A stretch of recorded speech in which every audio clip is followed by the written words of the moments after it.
નાગરિકો અને ભાવનગર શહેર કોંગ્રેસ સમિતિ દ્વારા જિલ્લા ભાવનગર કોંગ્રેસ સમિતિ દ્વારા કલેક્ટરશ્રીને રજૂઆત કરવામાં આવી કે 2026ના આપણા ગુજરાતમાં 2026ના આપણા શિહોરમાં આજે પણ ઢોળું દૂષિત અને સર્વ સમાજના લોકો ના પી શકે એટલું ગંદી ક્વોલિટીનું પાણી આપવામાં નાગરિકો અને કોંગ્રેસ પક્ષવાળા દ્વારા પ્રાઇવેટ લેબોરેટરીમાંનું ટેસ્ટિંગ કરાવવામાં આવ્યું તો રિપોર્ટમાં સ્પષ્ટપણે કહેવામાં આવ્યું કે પીવા માટે નહીં અન્ય કામોમાં પણ ઉપયોગમાં ન લઈ શકાય એટલું ઢોળું ગંદુ અને દૂષિત પાણી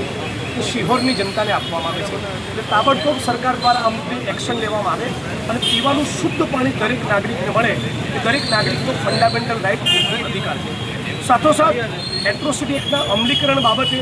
મામલતદાર પ્રાંત અધિકારી કલેક્ટર એસપી દ્વારા સ્થળ ખરાઈ કરવાની હોય છે કે પીડિતને જાનમાલનું કેટલું નુકસાન થયું અને rape gangrape murder attempt to murder જેવા ગંભીર કિસ્સાઓમાં ઈંટોનો ભઠ્ઠો સ્ટોનની કોરી સરકારી નોકરીની ખેતીની જમીન આપવાની જોગવાઈ છે।